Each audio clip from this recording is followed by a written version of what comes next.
Bibi-bo's most famous slogan was "the sweetest in the world." This slogan used in both Greek TV commercials and printed materials during the 1980s to emphasize the doll's friendly demeanor and characteristic large blue eyes. Welcome! Today's doll spotlight is very close to my heart. It's a story about a Mediterranean icon, a lucky second-hand find, and a passion for ballerinas that started decades ago. Today we are looking at the Greek legend, Bibi-bo. Bibi-bo was born in 1980, created by the Greek company Greco. For those who don't know her, she was Greece's answer to Barbie, but with a distinctly European soul. I think one reason she is so mysterious to collectors today is her limited time in the spotlight. She reigned supreme during the 1980s, but after Hasbro acquired El Greco in 1990, her production soon came to an end. Information is scarce, and finding her outside of Greece is always a bit of a treasure hunt. My own journey with Bibi-bo began quite unexpectedly a few years ago. I found my first doll at a local second-hand shop. At the time, I didn't know anything about her history, but I was drawn to her sweet face. As a Sindy doll collector, I noticed immediately that she had a very similar body type. My intuition told me she was something special, so I brought her home. That lucky find was my introduction to the world of Bibi-bo. After discovering the history of Bibi-bo, I began actively searching for a second doll. I eventually found her on a Swedish auction site, and she is a beautiful ballerina. For those of you who have followed my story, you know that my entire passion for dolls started back in 1979.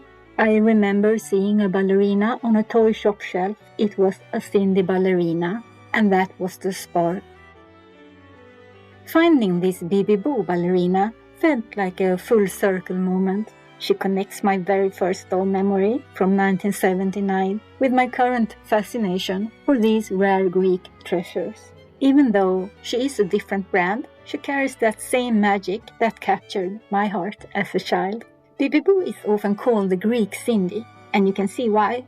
They share an elegance and a certain girl-next-door charm.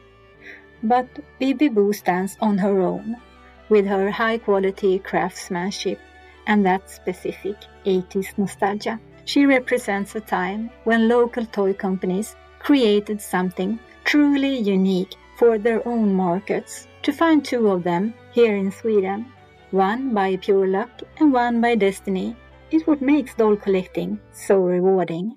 Let's go into a bit of a timeline. 1980 to 1981, launch and early years. Early 1980s, Bibi-bo is introduced to the Greek market by toy manufacturer El Greco. Created as a local competitor to Barbie, she quickly became Greece's most popular fashion doll. The dolls of the first period, circa 1980 to 1987, are characterized by a face with large eyes and a more European style compared to later versions. The grand time was 1982 to 1985.